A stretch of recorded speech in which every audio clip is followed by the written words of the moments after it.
सत्य कथा, पुरुषार्थ कथा, सुनो सुनो सिद्धार्थ कथा। सत्य कथा,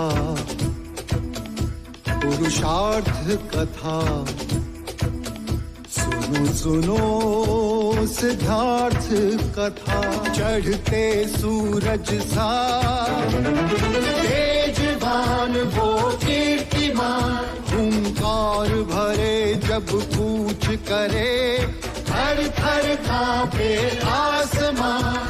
वो राजपुत्र वो शूरवीर, पर्वत को भेद दे उसके तीर, शांति का स्रोत करुणा की धार, निर्झर झरे मन से अपार। वो राजपुत्र वो शूरवीर, पर्वत को भेद दे उसके तीर, है शाक्य वंश का वो तारा, जगमग है जिससे जग सारा। सत्य कथा, पुरुषार्थ कथा, सुनो सुनो सिद्धार्थ कथा।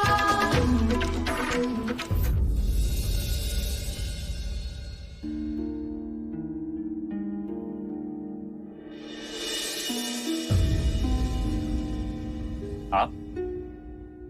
बड़ी देर से सोच रहा हूं कि आपको हित चिंतक कहूं या हित शत्रु।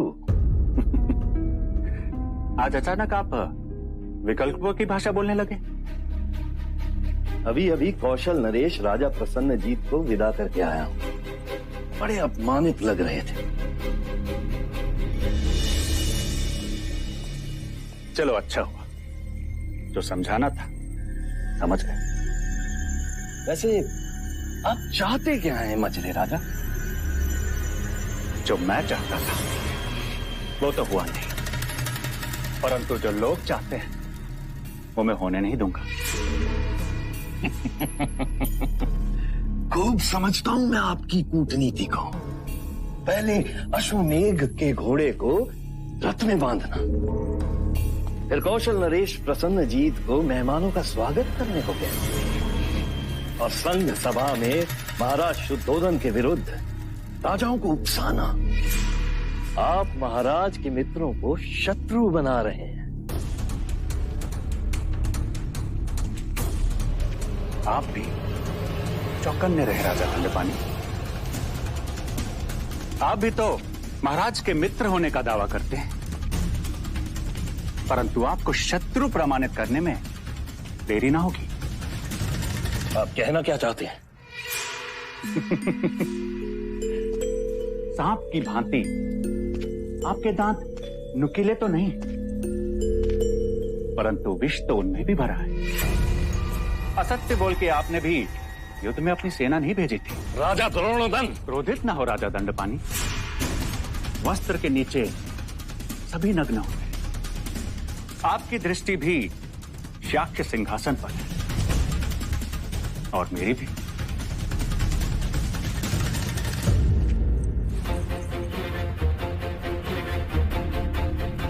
कहा ना, वस्त्र के नीचे सभी नग्न होते हैं।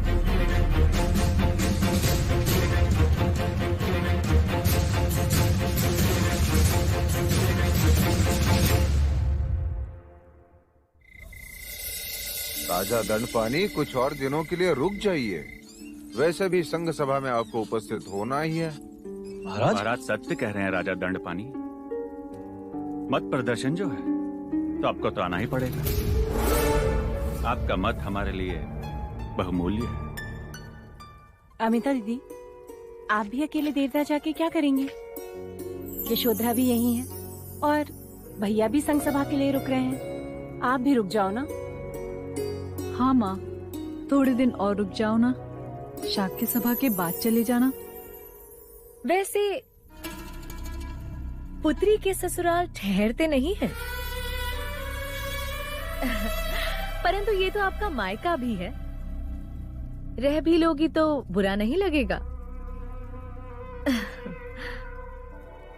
ठीक है, ये तो मेरा मायका है ही, पर अब ये तुम्हारा ससुराल है। तो बताओ गोपा, कैसे रोकोगी मुझे? हाँ हाँ, अमिता दीदी अब एक रिश्ते में तुम्हारी बुआ सास भी हूँ। बताओ कैसे रोकोगी?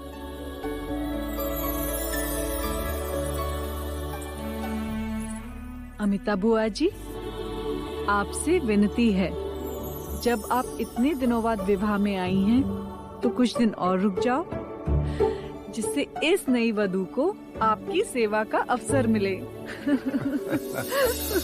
अब आप इतना आग्रह कर रही हैं नई वधू, तो हम रुक जाते हैं। देख लो, बस कहने की देर थी ना। हमने इतना कहा, हमारी एक नहीं सुनी। पुत्री के कहते ही चरण रुक गए।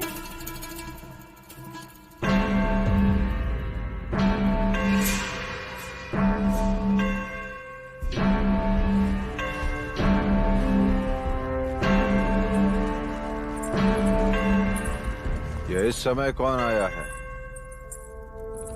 कमू का देखो कौन आया। जी महाराज।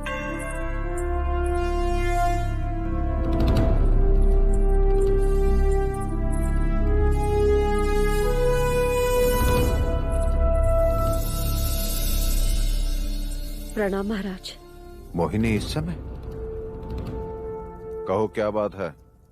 क्षमा करें महाराज, जो इस समय आना पड़ा। विवाह के पश्चात राजमहल से सारी गणिकाएं रंग महल में आ चुकी हैं, परंतु महाराज कंचनी अभी तक नहीं लौटी।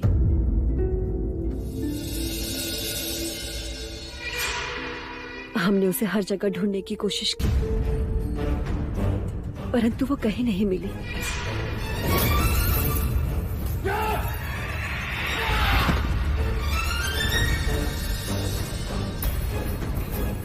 क्या किसी ने कंचनी को राजमहल में कहीं देखा है?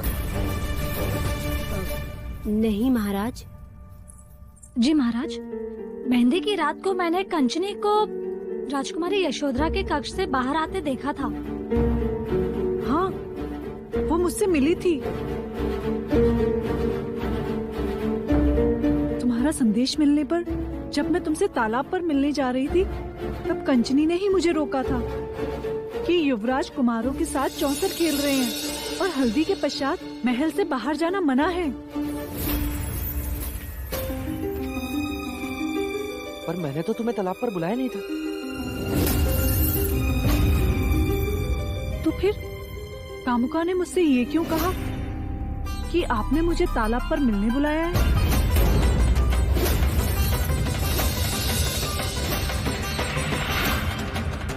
पिताजी, मैंने तो कामुका से ऐसा कुछ नहीं कहा।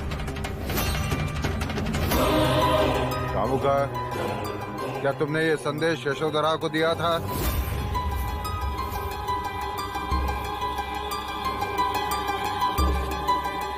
हाँ महाराज। किसके कहने पर दिया था?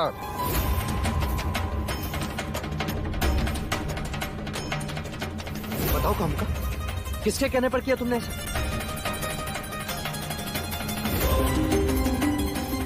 बताओ।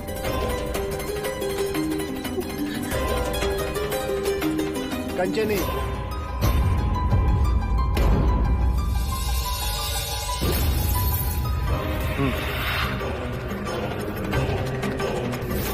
हाँ,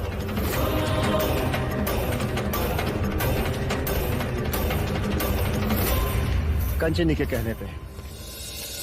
तुम कैसे जानते हो?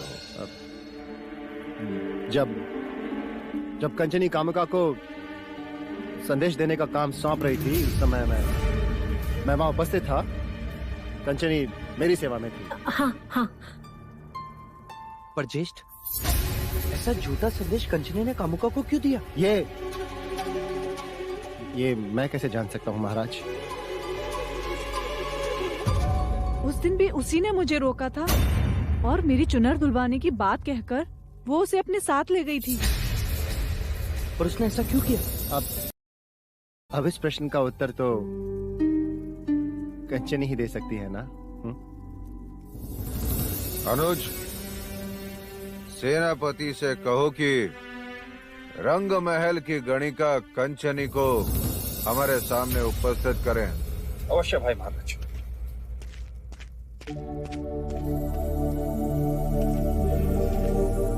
आप चिंता ना करें मोहिनी देवी। कंचनी कहाँ है और उसने ऐसा क्यों किया, इस प्रश्न का उत्तर हम जल्दी ही ढूंढेंगे। जी प्रणाम महाराज।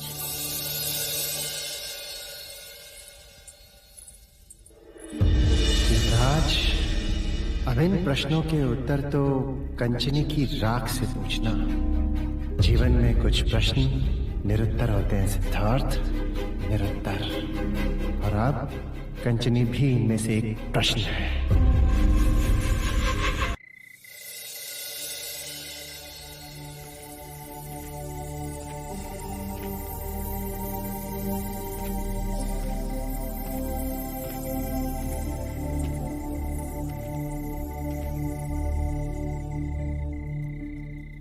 चांद देख रहे हो?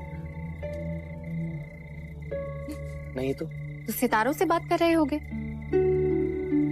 नहीं। फिर तो अवश्य उल्लू से ही बात कर रहे होगे। नहीं काकी माँ। तो फिर इस समय यहाँ अकेले क्या कर रहे हो युवराज? काकाश्री, जब से मोहिनी देवी ने मुझसे कंचनी की बात की, तब से मुझे उसकी चिंता हो रही है। मन में एक के बाद एक जैसे प्रश्नों की माला बनती जा रही है कि कहाँ होगी वो, कैसी होगी वो। और उसने गोपा को कामुका के द्वारा यह संदेश क्यों भेजा कि मैंने उसे तालाब पर बुलाया और फिर स्वयं ही जाकर उसे रोका। तुम व्यर्थ चिंतित हो रहे हो सिद्धार्थ। सैनिक उसे ढूंढ रहे हैं, मिलने पर सारे प्रश्नों के उत्तर मिल ही जाएंगे। वैसे भी कोई स्त्री गणिका का जीवन नहीं जीना चाहती। जब भी किसी को कोई योग्य साथी मिल जाता है तो वो उस अवसर को जाने नहीं देती, चली जाती है। कदाचित उर्मिला की तरह उसे भी कोई मिल गया हो। हाँ? तथास्तु, यदि ऐसा हुआ है तो मुझे बहुत आनंद होगा। तुम बहुत भावुक हो सिद्धार्थ, जो एक गणिका के लिए इतनी चिंता कर रहे हो।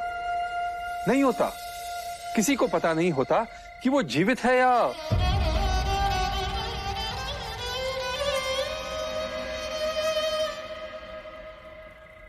और रात्रि के इस प्रहर तो वर को वधू के पास होना चाहिए। नए सपने सजाए यशोधरा तुम्हारी प्रतीक्षा कर रही होगी और तुम यहाँ अंधेरे में कंचनी को ढूंढ रहे हो। विवाह के दूसरे दिन कोई अपनी भार्या को इस तरह अकेला छोड़ता है भला? नहीं ना सिद्धार्थ, तुम्हारा प्रथम कर्तव्य यशोधरा को खुश रखना है। जी काकी। और हाँ, वहां जाकर अपने प्रश्नों के बाण मत चलाना। हो सके तो प्रेम के फूल बरसाना। हाँ काकी।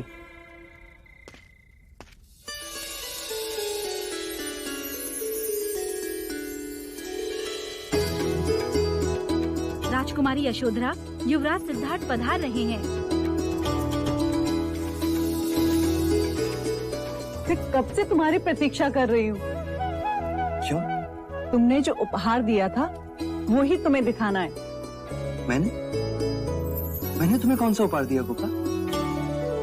नहीं दिया तो कोई बात नहीं, पर तुम तो जानते हो ना कि ये गोपा अपना उपहार अपने आप ही ले लेती है। याद है ना पिछली बार बांसुरी ली थी? हाँ। और अब क्या चुराया तुमने?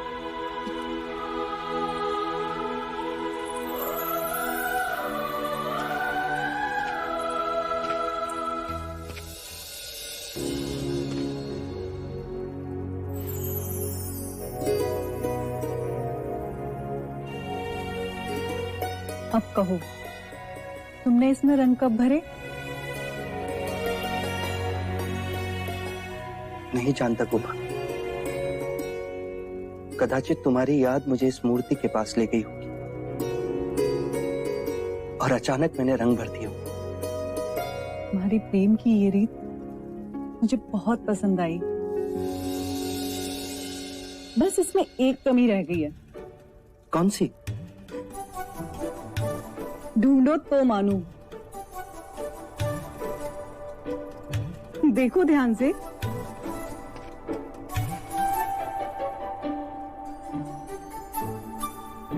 मान लो कि आज तुम्हारी दृष्टि की कसौटी है।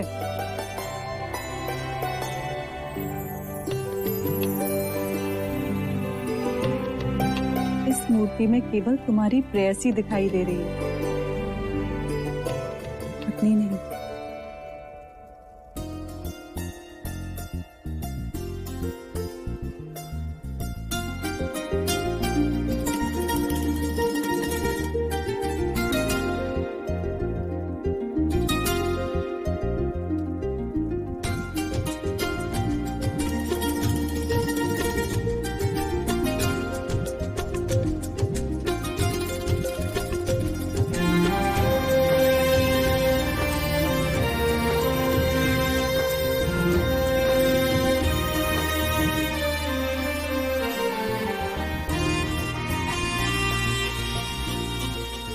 मांग में सिंदूर भरने का अर्थ स्त्री के जीवन को खुशियों से भर देना। ये सिंदूर हर दिन हर घड़ी स्त्री को विवाह के उस पल की याद दिलाता है जो उसके जीवन की सर्वोच्च घड़ी होती है। तुम दृष्टि की इस कसौटी में तीर्ण हुए युवराज।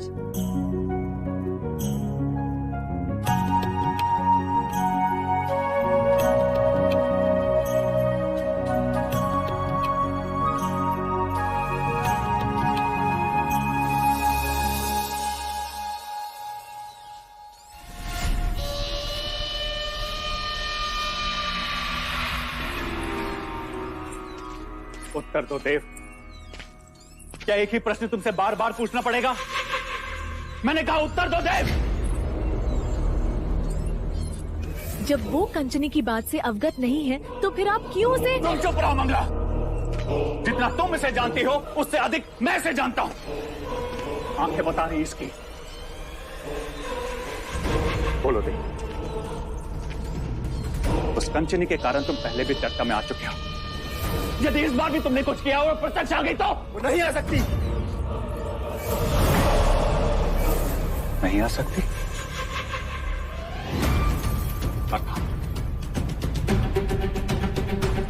प्रत्यक्ष वो आते हैं जो जीवित होते हैं। मार दिया मैंने उसे।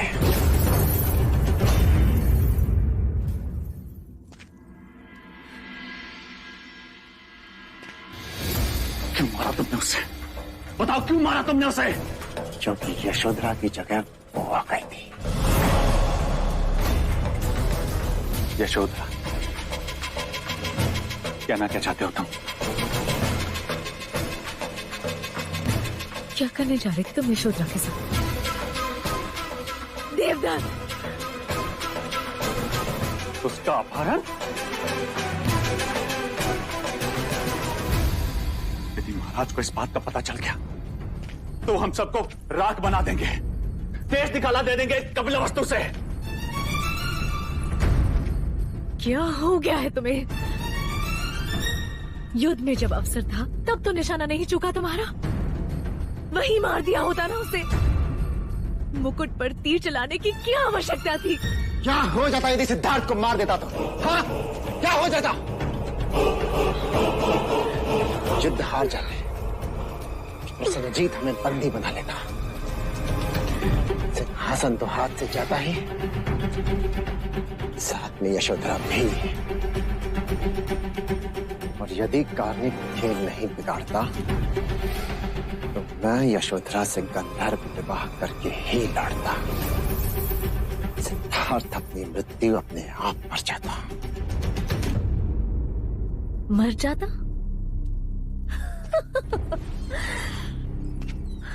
अपने भाग्य में अमरता लिखवा कर आया है वो। क्या कुछ नहीं किया? फूलों में बिच्छू छिपाए, बच गया। सुहाग के सेज पर बिच्छू बिछाए, फिर बच गया। इतने वर्षों से आप दोनों केवल प्रयत्न ही तो करते आए हैं, किंतु परिणाम क्या? केवल अंधकार और कुछ नहीं।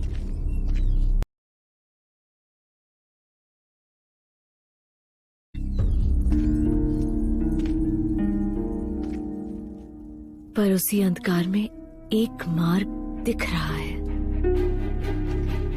कैसा मार्ग? संन्यास का मार्ग।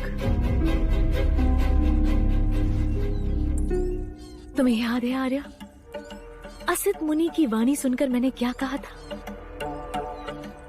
सिद्धार्थ के जन्मदिन पर मैं उसे भेंट में एक कमंडल दूंगी। अब वो समय आ गया है आर्या। साधु संत सन्यासी, दुख दया माया पीड़ा वैराग्य और फिर वानप्रस्थ। तुम कहना क्या चाह रही हो? यही कि सिद्धार्थ के पास बस 2 मार्ग हैं, या तो जग से जाए या फिर वन में जाए। जग से नहीं जाता तो वन में जाए। देखते जाओ आर्य, अब सिद्धार्थ को मैं कैसे भगवा पहनाती हूँ।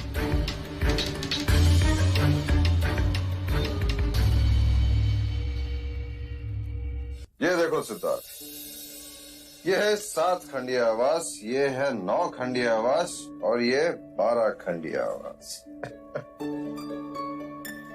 ये तुम दोनों के लिए, ताकि तुम हर ऋतु में वैवाहिक जीवन का आनंद ले सको। परंतु इन सब की क्या आवश्यकता थी पिताजी? आवश्यकता है पुत्र, नई गृहस्थी में एक दूसरे को समझने के लिए अवकाश चाहिए। तो फिर पिताजी, मैं और गोपा इन आवासों से दूर ऐसे शांत स्थान पर जाना चाहेंगे जहां प्रकृति का आवास हो, जो निसर्ग के समीप।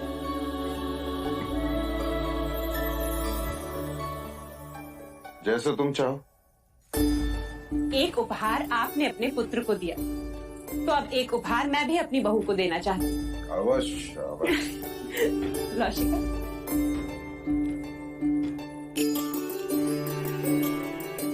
ये क्या है माँ? ये सूत्र कुलगुरु ने तुम्हें पुत्र रत्न प्राप्ति के लिए दिया है। इसे विवाहिता की बाईं हाथ की कलाई में बांधा जाता है। कहते हैं जिस दिन संतान का आगमन संभव हो जाता है, ये सूत्र अपने आप छूट जाता है। माँ, क्या तुम सचमुच इन सब बातों पर विश्वास रखती हो? विश्वास एक परंपरा है सिद्धार्थ, और हमें उन नियमों का मान रखना चाहिए। परंतु समय के साथ उन्हें परिवर्तन होने चाहिए। क्षमा करें, पर कहते हैं हमारे पूर्वज जंगलों में रहते थे, निर्वस्त्र घूमते थे, पर हम सब तो वस्त्र पहनते हैं। वो पेड़ों और गुफाओं में सोते थे, हमने हमारे सोने के लिए आवास बनाए। वो शिकार करते थे, हम धान उगाते। परिवर्तन तो सब जगह है, तो इन नियमों में क्यों नहीं? सिद्धार्थ, कुछ बातें ईश्वरीय होती हैं, उन्हें बदलना ठीक नहीं। यही तो प्रश्न है कि मैंने केवल ईश्वरीय बातें सुनी। इन बातों को कहते हैं ईश्वर को तो किसी ने नहीं सुना।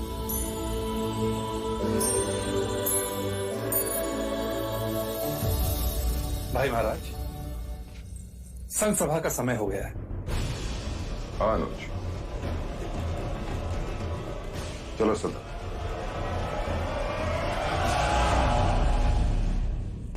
आज संघ सभा में हम पर कई प्रश्नों के तीर चलाए जाएंगे, और उन सभी प्रश्नों के उत्तर हमारे पास हैं पिताजी।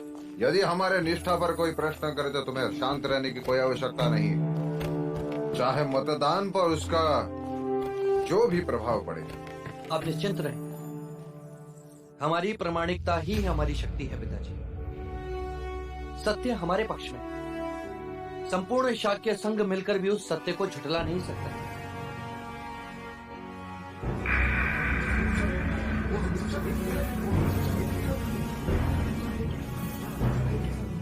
संघ की पिछली सभा जो युवराज के विवाह के कारण स्थगित कर दी गई थी, उसके कुछ अधूरे प्रश्नों पर विचार होंगे और फिर से मतदान होगा।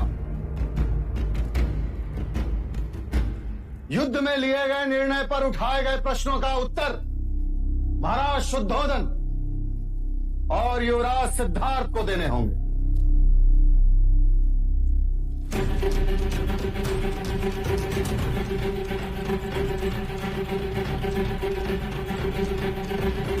नहीं महाराज, आप प्रश्नों के उत्तर हमें देने तो अध्यक्ष के स्थान पर बैठने का अधिकार हमारा कैसे हो सकता है?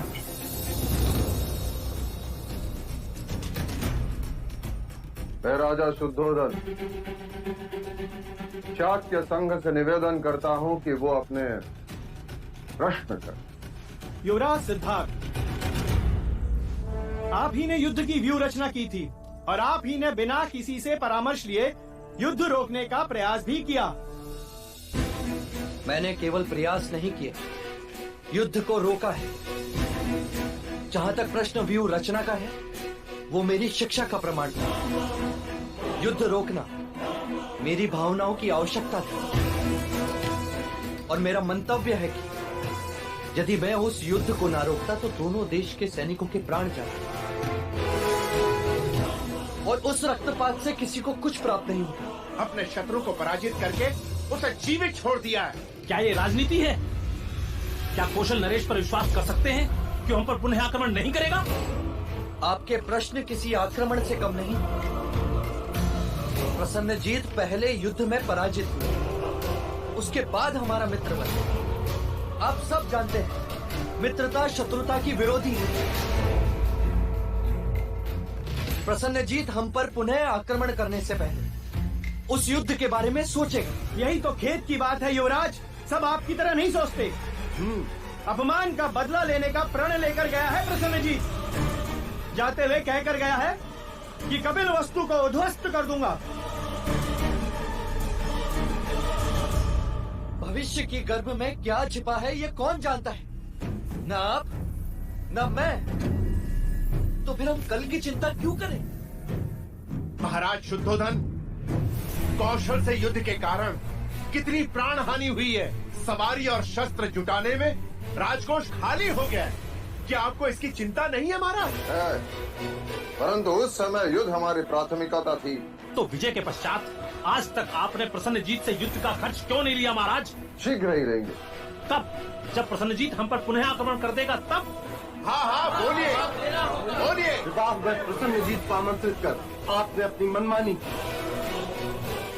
युद्ध से पहले प्रसन्नजीत हमारा शत्रु था और युद्ध के पश्चात हमारा मित्र, और मित्र को विवाह में आमंत्रित करना हमारा कर्तव्य था। वाह युवराज, और युद्ध में जितने शाक्यों ने अपने प्राण दिए उनके प्रति आपका कोई कर्तव्य नहीं।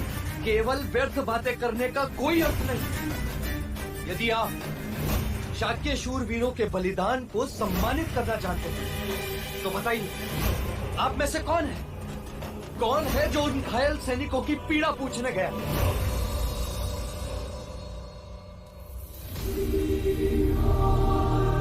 फोटो की भाप से चूल्हे नहीं जलते, अपाहिजों का जीवन नहीं चलता, केवल आपकी जिह्वा चलती है। और ये बात मैंने पहले भी कही और आज भी कहता हूँ, युद्ध केवल रणभूमि में नहीं लड़े जाते, युद्ध पश्चात उन घायल सैनिकों के घरों में युद्ध लड़े जाते हैं। आप तो केवल इस तलवार का रक्त पहुंचकर अपनी विजय की गाथा का शौर्यगान करते हैं, लेकिन वो अपाहिज, वो निराधार अपना जीवन अंधेरे में व्यतीत करते हैं। कुछ सुध है आपको इस बात की?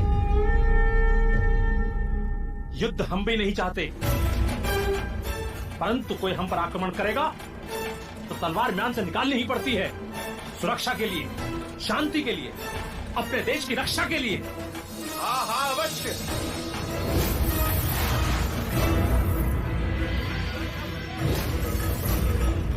ये तलवार शांति नहीं देती, केवल रक्त बहाती है। ये सुरक्षा नहीं देती, मनुष्य में असुरक्षा की भावना को जगाती है। यदि आप अपने देश के लिए कुछ करना चाहते हैं तो युद्ध के बारे में मत सोचिए।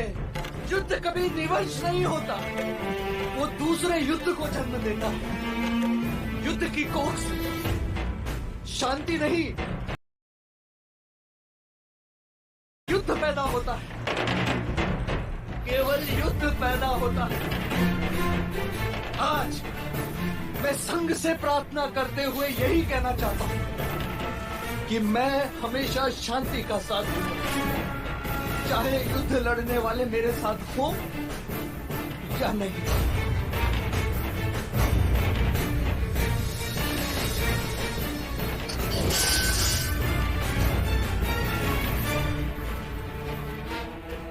यह संघ का अपमान है। हाँ, ये अपमान है। पर युवराज की बातों में मनुष्यता के लिए सम्मान है।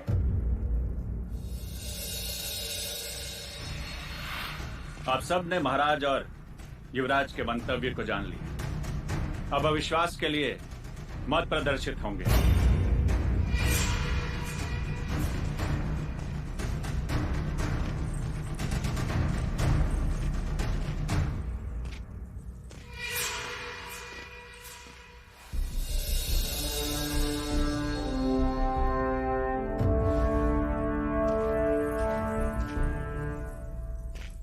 शाक्य संघ अध्यक्ष होने के नाते मत प्रदर्शन से पहले मैं संघ से कुछ निवेदन करना चाहता हूं। जो शाक्य राजा मेरे और सिद्धार्थ के पक्ष में हैं, वो अपनी तलवार मेरे दाहिने ओर रखें, और जो हमें विरोध कर रहे हैं वो अपनी तलवारें मेरी बाईं ओर रखें। यदि मतों में मैं पराजित रहा तो मैं अभी से ये मुकुट नहीं पहनूंगा, और यदि मैं जीत गया तो जिस राजा ने मेरे भाई और तलवार रखी है वो आज से मुकुट नहीं पहनेगा।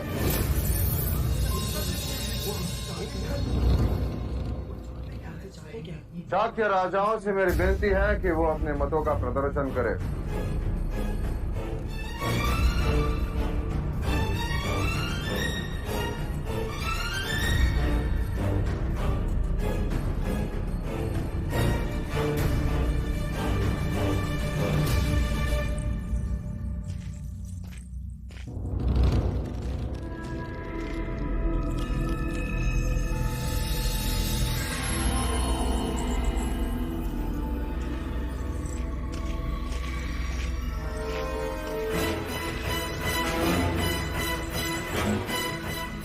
पहले आप विरोध में मत डालिए, फिर मैं जाऊंगा मंझले राजा।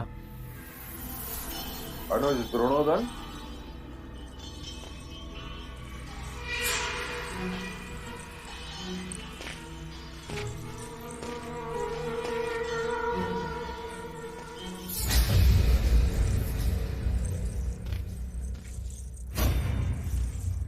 राजा दंडपानी,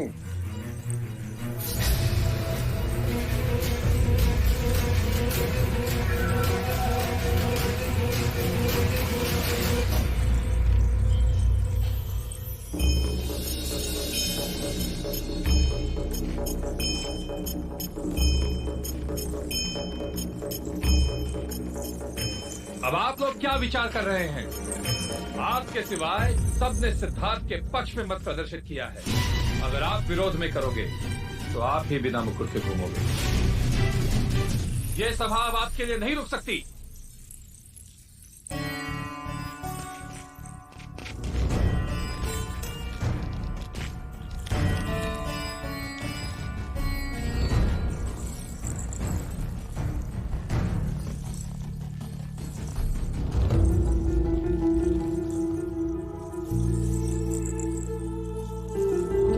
प्रदर्शन ये प्रमाणित करता है महाराज कि सारा शाक्य संघ आपके साथ है और ये सभा युवराज सिद्धार्थ के साथ है। कोई विरोधी नहीं, अर्थात सब आपके और सिद्धार्थ के निर्णय के साथ हैं। महाराज शुद्धोदन की, महाराज शुद्धोदन की, महाराज शुद्धोदन की, महाराज शुद्धोदन की। महाराज शुद्धोधन की, महाराज शुद्धोधन की, महाराज शुद्धोधन की, महाराज शुद्धोधन की, महाराज शुद्धोधन की।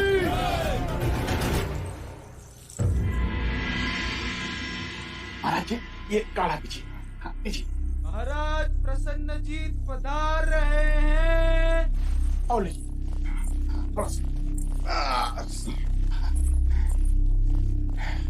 आपने हमें बुलाया? वो कल की बात थी।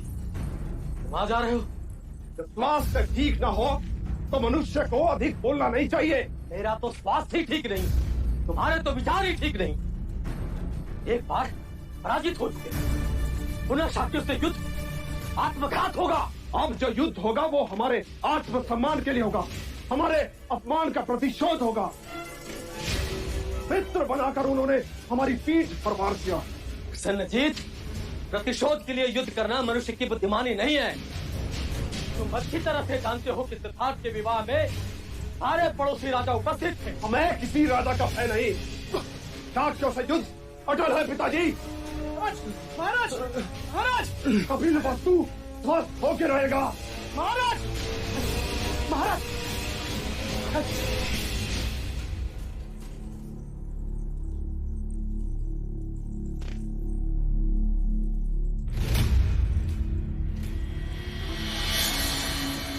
आपके रोकने से युद्ध टलेगा नहीं। अग्नि संस्कार की तैयारियां करो।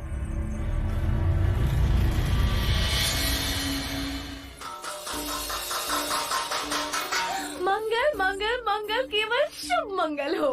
क्या बात है काकी माँ, आप बड़ी प्रसन्न दिख रही हैं। केवल मैं ही नहीं, सारा महल, पूरा राज्य, सब खुश हैं। पूछे तो क्यों?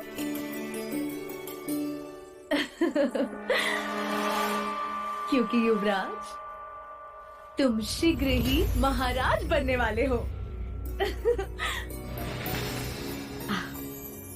अरे त्याज दो उदासी, खुशियां मनाओ। आज शाक्य संघ के परिषद में किसी भी राजा ने तुम्हारे विरुद्ध मत नहीं दिया ना? हाँ काकी, ये घटना अपने आप में एक आश्चर्य है। खुशी का आश्चर्य पुत्र, खुशी का आश्चर्य। अब शीघ्र ही तुम्हारा राज अभिषेक हो जाएगा, परंतु उससे पहले क्या तुम अपने राज्य को देखना नहीं चाहोगे? देखना तो चाहता हूँ। अपनी प्रजा से मिलना नहीं चाहोगे? मिलना चाहता हूँ। तुम्हारी प्रजा तो तुमसे मिलने के लिए बहुत आतुर है। क्या तुमने उनसे मिलने की कोई चाह नहीं? है काकी माँ, पर पिताजी की आज्ञा का उल्लंघन नहीं कर सकता। हाँ, वो तो है।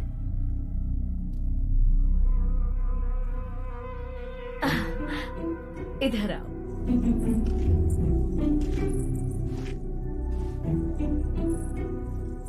ये मैं तुम्हारे लिए लाई हूँ। अच्छा लगा? अरे रे, इसे मत खोलो, इसे बंद ही रहने दो। ये तो तुम्हारे लिए है ना? परंतु खोल कर नहीं देखूंगा तो मुझे पता कैसे चलेगा इसमें क्या है? वही तो मैं कह रही हूँ पुत्र। इतनी छोटी सी डिब्बे को खोलने के लिए इतनी आतुरता, और इतने बड़े राज्य को देखने के लिए कोई आतुरता नहीं। महाराज तो उत्सव मनाकर, तुम्हारे सर मुकुट रखकर शीघ्र ही तुम्हें शाक्य राजाओं का महाराज घोषित कर देंगे। परंतु पुत्र, उससे पहले तुम्हें अपनी उस प्रजा को जानना चाहिए जिस पर तुम राज करने वाले हो।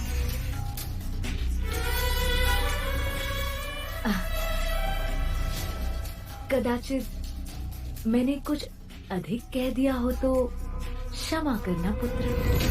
नहीं काकी माँ, आपने सत्य कहा। मुझे अपने राज्य में भ्रमण कर अपनी प्रजा से मिलना चाहिए।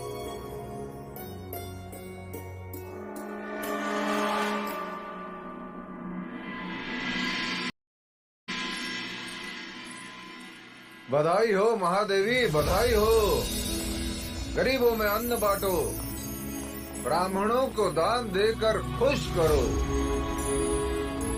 आज तुम्हारे पुत्र ने शाक्य सभा में सभी राजाओं का वाक कर दिया। सब बस उसे सुनते रहे, उसके विचारों से प्रभावित होते रहे। किंतु हुआ क्या देव, विस्तार में कहिए। जानने के लिए केवल इतना है महादेवी कि आज शाक्य सभा में युवराज सिद्धार्थ के विरुद्ध एक भी मत नहीं पड़ा। अरे वाह, तो यहाँ भी मेरे पुत्र का यशोगान चल रहा है। मैं चाहता हूँ कि अब सिद्धार्थ ही राज का कारोबार संभाले, उसकी कार्य पद्धति को समझे जाने, ताकि मैं उसका राज्याभिषेक कर सकूं और राजपाट के बंधन से मुक्ति पा सकूं। राज्याभिषेक? परंतु आज ही तो आपने कहा था कि मैं और गोपा जहां जाना चाहें वहां जा सकते हैं। हाँ, मैं अब भी उस कथन पर कायम हूँ। राज्याभिषेक बाद में होगा। बोलो, कहाँ जाना चाहते हो? कपिलवस्तु की सीमाओं के बाहर।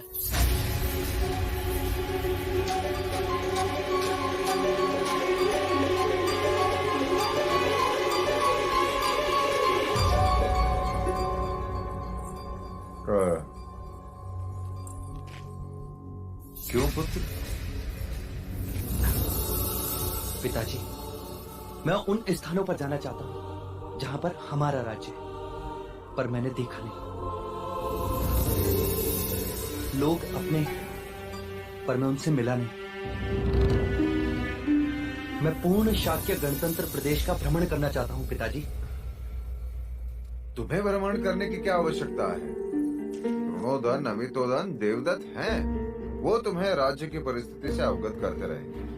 परंतु पिताजी, मैं उन परिस्थितियों को स्वयं अपनी आंखों से देखना चाहता हूं। मैं तुम्हें अनुमति नहीं दे सकता पुत्र। कारण? मेरे पास कोई कारण नहीं।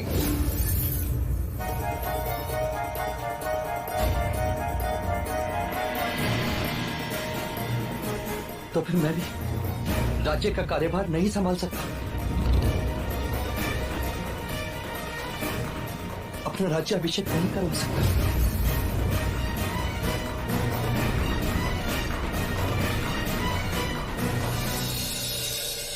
सत्य कथा,